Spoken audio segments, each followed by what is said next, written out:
Ô, gente, Roberto Relubíscaro aqui.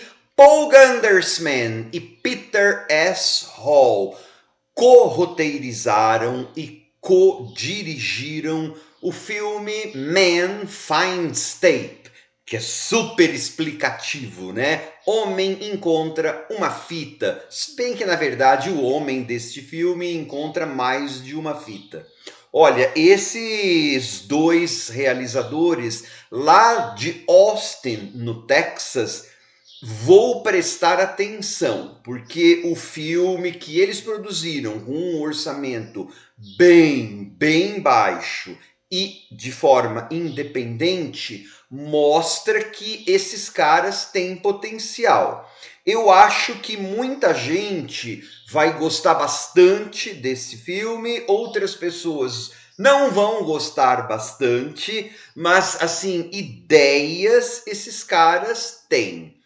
Trata-se, vou falar assim o mais genericamente, né, que eu puder, porque tem algumas mudanças de trama, algumas viradas e não deixa de ser uma pegada bastante original nos mockumentaries, né, aqueles documentários fake, e também em filmes de screen life, aqueles que se passam em telas de computador, e claro, found footage, porque tem elementos desses todos tipos de filmes e mais, porque a cidadezinha criada ali e o tipo de coisas que acontecem naquela cidadezinha e o tipo de perversidade que acontece lá lembra aquelas cidadezinhas criadas pelo Stephen King, tipo Derry, né? Aqui é outra coisa, né? Vai para um caminho mais esotérico, vamos dizer assim, de um certo autor de terror muito famoso pelos seus horrores cósmicos, mas que tem um dedo de Stephen King, tem um dedo de muita coisa, inclusive de um found footage britânico que envolve igreja e que eu resenhei aqui no canal neste ano de 2025, lá do ano de 2013, 14. Fala logo o título, Roberto. Não, assim, eu não quero entregar nada, né? Tem algum parentesco, mas distante, mas tem. Só que antes de continuar, gostaria de convidá-los a se inscreverem no canal Robertando, curtir os vídeos, compartilhá-los. Agradeço bastante. O filme é um mockumentary. Quem está fazendo é a irmã, né? Um mockumentary é um documentário falso. É a irmã do cara que acha a fita. Esse cara, ele mora numa cidadezinha do Texas e ele acha uma fita de algo que aconteceu quando ele era criança. Ele estava dormindo e alguém gravou uma fita e ele nem lembra, né? Ele acorda e tal, mas ele não lembra. Bom, isso é um elemento. Essa fita e outras fitas fazem com que as pessoas que estão assistindo entrem em um estado catatônico. Na verdade, assim, né? Tem também um pastor, um evangelista, aqueles teleevangelistas, e depois pessoas da cidade, cidadãos, né, daquele lugar, serão entrevistados, né, porque é um mockumentary. E aí então a gente vai conhecendo a história, o que é essa fita ou as fitas, e o que será que aconteceu com esse cara quando ele era criança, e por que as pessoas entram nesse estado de catatonia, mas será que é um estado de catatonia mesmo? Só que há complicadores mais nesta trama, porque esse cara que achou a fita, ele é um youtuber, e ele tá usando essa fita para ganhar seguidores, mas está ficando cada vez mais estranho, cada vez mais fora de controle. Daí que a irmã dele decide voltar para a cidade para tentar descobrir o que está acontecendo, né? Porque como assim as pessoas elas não lembram o que aconteceu, e mesmo quando elas estão vendo as fitas depois, enquanto elas estavam em estado catatônico, elas não acreditam no que veem. Uma coisa para tentar desvendar alguns dos mistérios que esse filme propõe é ficar sempre na cabeça que aqueles narradores, e aí mais de um, eles são narradores não confiáveis. Não é à toa que este filme, que é o documentário, né?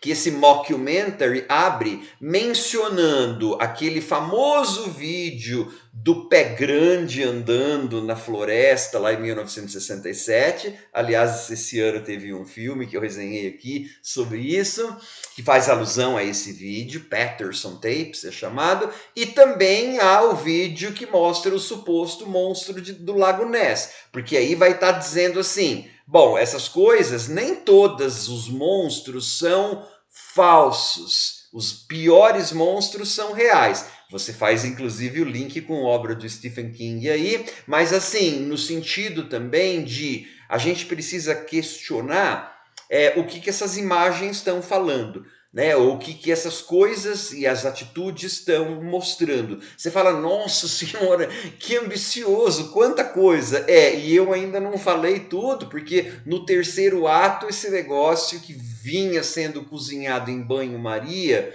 vira bem rápido. Só que aí, gente, é um filme de baixo orçamento, de estreia. Então, a ambição aí falou um pouco alto demais, né? A gente tem que, sei lá, se tem que dar desconto. Eu dei desconto porque a computação gráfica, claro, quando eles vão usar ali para o que eles precisam, por causa daquele aquele mundo que foi criado, não é uma computação gráfica boa, né?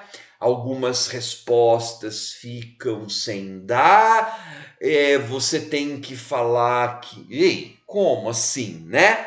Então ele tem sim defeitos, mas ele tem tanta ideia boa e tanta originalidade para abordar alguns assuntos e tanta misturança de técnica, de câmeras de segurança, de ligações para 911, que chega uma hora em que você até fala assim, será que isso era possível ser gravado sendo desse jeito que está sendo proposto aí? No sentido, será que isso é possível ter uma found footage assim? Mas nem todo documentário é feito em found footage. Então, é uma narrativa bastante sofisticada até o ponto em que ela se torna convulsionada. Daí que eu volto na questão de a ambição pegou um pouco forte demais. Eu acho que apontar isso em um filme de estreia de baixo orçamento, minúsculo orçamento, independente, não é apontar um defeito mortal, né? Assim, eu acho que é um dado, inclusive, positivo. Por isso que eu estou dizendo. Eu acho que é um bom filme de 2025. Quem não gosta de found footage, quem não gosta desses subgêneros, não vai gostar, eu acho, desse também, né? Mas ele tem bastantes ideias, pode ser convulsionado, mas essa ambição me mostra justamente que tem potencial. Eu não vou dizer para vocês que ao final deste filme eu fiquei com aquela sensação meio perturbada, meio estranha de vários outros filmes de found footage. O clima do filme não me pegou. Em termos de vibe, em termos de clima, esse filme britânico de found footage que eu falei, que eu resenhei aqui no canal esse ano, lá de 2012, 13, 14, não sei, aquele filme, o clima me pegou junto com a originalidade da história. Nesse, eu consigo ter uma apreciação mais cerebral do que visceral, né? O estomacal. Então, é um filme que eu não acho que verei novamente. Eu acho que, por exemplo, Strange Harvest deste ano, em termos de clima, me pegou mais. Eu tô falando de Strange Harvest, que eu até resenhei, porque também é um mockumentary de baixo orçamento, blá blá blá, que flerta com a estética do true crime, porque esse Man Finds Tape também flerta com isso. Aquele lá me pegou mais a ambiência, aquela coisa da atmosfera. Este Man Finds Tape, eu consegui ver todo o potencial que eu estou tentando descrever bem vagamente para não dar spoilers neste vídeo aqui, né? O que para mim já é ótimo sinal. Só não significa que eu vá querer provavelmente ver outra vez. Olha lá, provavelmente. Por que eu estou dizendo provavelmente? Porque como ele tem um monte de ideias, mesmo não tendo sido pego visceralmente por essa narrativa, por esse filme, eu posso ficar curioso para deixa eu reacessar isso para ver se agora me pega em um outro nível mais estomacal, né? Se eu fico assim, e para ver também se algumas das perguntas que eu acho que tenham ficado sem respostas acabaram tendo e eu não percebi. Mas nada que você não pudesse criar, inclusive, uma mini franquia. Porque, na verdade, esse Man Finds Tape, dentro do universo do filme, é um programa de YouTube, né? Porque se trata de um youtuber que está fazendo essa coisa.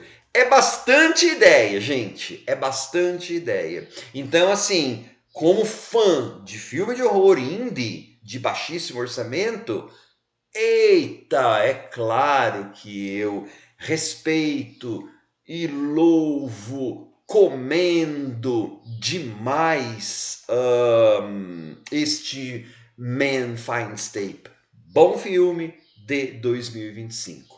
Tchau.